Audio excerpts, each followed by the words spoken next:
1 जनवरी को जापान में एक भयानक 7.6 मैग्नीट्यूड का भूकंप आता है। ये भूकंप एकलौता नहीं था, इसके साथ कई सारे छोटे बड़े अर्थक्वेक एक दूसरे के बाद देखने को मिले। टोटल में 155 से ज्यादा अर्थक्वेक सिर्फ एक दिन के अंदर आए थे।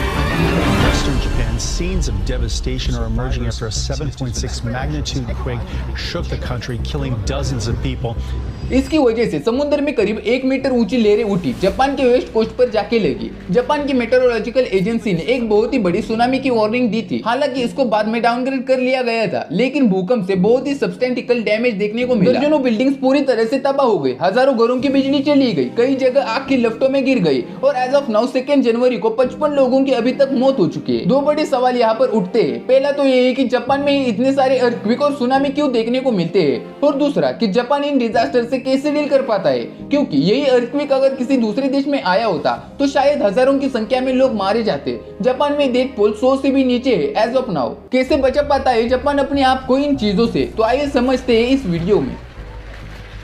हाल ही में आए इस भूकंप को 2024 sea of Japan earthquake Noto peninsula earthquake का नाम दिया गया है। इसकी एग्जैक्ट लोकेशन आप यहाँ पर देख सकते हो। जापान की राजधानी टोक्यो से ये करीब 500 किलोमीटर दूर है, लेकिन फिर भी टोक्यो तक इस अर्थक्वेक को फील करा गया था। अब हमारा पहला सवाल ये है कि जापान में हमें इतने सारे अर्थक्वेक क्यों देखने को मिलते हैं। इसका जवाब भी नक्शे में ही छुपा है। इसके नक्शे को देखिए, ये है दुनिया की 10 मेजर टेक्टोनिक प्लेट्स का नक्शा। टेक्टोनिक प्लेट्स क्या होती है, तो ये धरती का सबसे आउटर मोस्ट लेयर होती है। ये अर्थ के क्रस्ट और अपर पार्ट ऑफ मेटल से बनती है। धरती के कोर में मौजूद जो हीट जनरेट हो रही है, उसकी वजह से कन्वेंशनल करंट निकलते हैं और उसकी वजह से टेक्टोनिक प्लेट्स धीरे धीरे हिलती रहती है। तो ये 10 मेन टेक्टोनिक प्लेट जब एक दूसरे से टकराते हैं तो हमें अर्थक्वेक देखने को मिलता है। तो जो भी देश और एरिया दुनिया के इन टेक्टोनिक प्लेट्स के बाउंड्रीज पर लाई करते हैं, वहां सबसे ज्यादा अर्थक्वेक देखने को मिलता है। और जापान देश की खास बात यह है कि वो एक ऐसी जगह पर सिचुएटेड है जहां 4 अलग अलग टेक्टोनिक प्लेट एक दूसरे से मिल रही है। The Pacific plate, Philippian plate, Eurasian plate और नॉर्थ अमेरिकन प्लेट। और यही सबसे बड़ा रीजन है कि जापान में इतने सारे अर्थक्वेक देखने को मिलते हैं। अब यहाँ पैसिफिक प्लेट की अपनी एक खास बात है।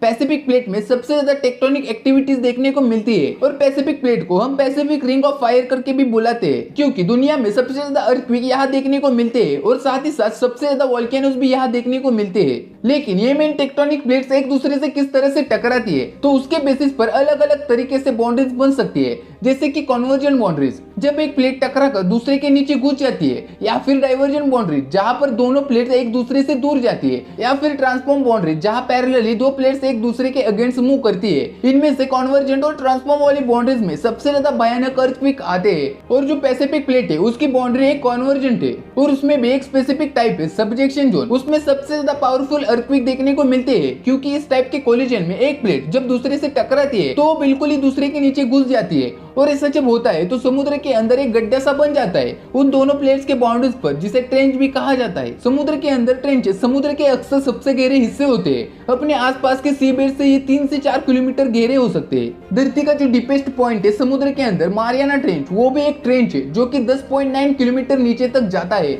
मारियाना ट्रेंच के अंदर चैलेंजर डीप जो है वो डीपेस्ट पॉइंट है समुद्र का। इसके बारे में आपने बहुत ही बार सुना होगा और हम जल्दी इस पर वीडियो बनाने भी वाले हैं। पर क्या आपने ये सुना है कि जापान देश के बगल में एक बहुत ही बड़ा ट्रेंच मौजूद है जिसे जापान ट्रेंच कहा जाता है। यहाँ पर समुद्र 8.4 किलोमीटर डीप है। इस पैसिफिक टेक्टोनिक प्लेट की वजह से यहाँ इतने भयानक अर्थक्वेक आते हैं। यहाँ इतना गहरा समुद्र मौजूद है कि यहाँ पर वोल्केनोज की संख्या सबसे ज्यादा पाई जाती है। और इसी वजह से सुनामी अगर कहीं सबसे ज्यादा देखने को मिलती है तो वो है जापान देश। समुद्र से इतना ज्यादा पास होने की वजह से सबसे ज्यादा खतरा जापान को ही है। इनफैक्ट सुनामी शब्द भी जापानीज शब्द से आया है। सु का मतलब है हार्बर और नामी का मतलब है व्यू, यानी कि हार्बर व्यू। हार्बर का मतलब हिंदी में एक बंदरगाह होता है। दुनिया के 90% अर्थक्वेक इस पैसिफिक रिंग ऑफ फायर में ही होते हैं और अप्रोक्सीमेटली 75% एक्टिव वोल्केनोज भी यहाँ पर पाए जाते हैं। पर सवाल यह आता है कि जापान इतने और इतने बड़े डिजास्टर से कैसे डील कर पाता है। तो जापान में बनाई गई बिल्डिंग्स को बड़े स्ट्रिक्ट अर्थक्वेक प्रूफ स्टैंडर्ड से मीट करने पड़ते हैं। इनके 3 स्टैंडर्ड है। सबसे लोएस्ट में ताइशिन स्टैंडर्ड। इसमें रिक्वायरमेंट बताई गई है कि एक मिनिमम थिकनेस कितनी है बिल्डिंगों के पिलरों की, दीवारों की, बीम्स की, ताकि जब अर्थक्वेक आए और उसके शेकिंग को देखने को मिले तो बिल्डिंग रेजिस्ट कर पाए उस चीज को। दूसरा है शीशेन स्टैंडर्ड, जो ऊंची बिल्डिंगों के लिए रिकमेंड किया जाता है, जहाँ पर इन्हें कहा जाता है कि डैम्पर्स लगाओ जो कि अर्थक्वेक के एनर्जी को एब्जॉर्ब कर पाए। मतलब बिल्डिंग्स की जो फाउंडेशन हुई हुई है उसके नीचे बड़े बड़े मोटे मोटे रबर के मैट्स लगा। ये रबर के मैट्स अक्सर अर्थक्वेक के वाइब्रेशन को बड़े अच्छे से एब्जॉर्ब कर लेते हैं। लेकिन इससे भी स्ट्रिक्ट तीसरा स्टैंडर्ड है, इसका जो सबसे एडवांस स्टैंडर्ड है मेंस्टीन स्टैंडर्ड। इसमें बिल्डिंग के पूरे स्ट्रक्चर को जमीन से आइसोलेटेड किया जाता है। लीड, स्टील, रबर की अलग अलग लेयर लगाई जाती है ताकि बिल्डिंग बिल्कुल ही इंडिपेंडेंटली हिले। ग्राउंड के कंपैरिजन में ग्राउंड हिल रहा हो तो बिल्डिंग स्टेबल ही रहे। दूसरी तरफ सुनामी से बचने के लिए जापान ने कई तकनीकें अपनाई, लेकिन वो उतनी सक्सेसफुल नहीं रही जितनी अर्थक्वेक वाली रही है। इन्होंने सुनामी कंट्रोल फॉरेस्ट बनाई, ढेर सारी पेड़ों की प्लांटिंग करी ताकि सुनामी की ताकत को रोका जा सके। कोस्टिंग्स बनाई गई जो कि कुछ ऐसी दिखती है, ये काफी महंगी होती है, लेकिन इसे सुनामी का इंपैक्ट कम करने के लिए ये सक्सेसफुल रहती है।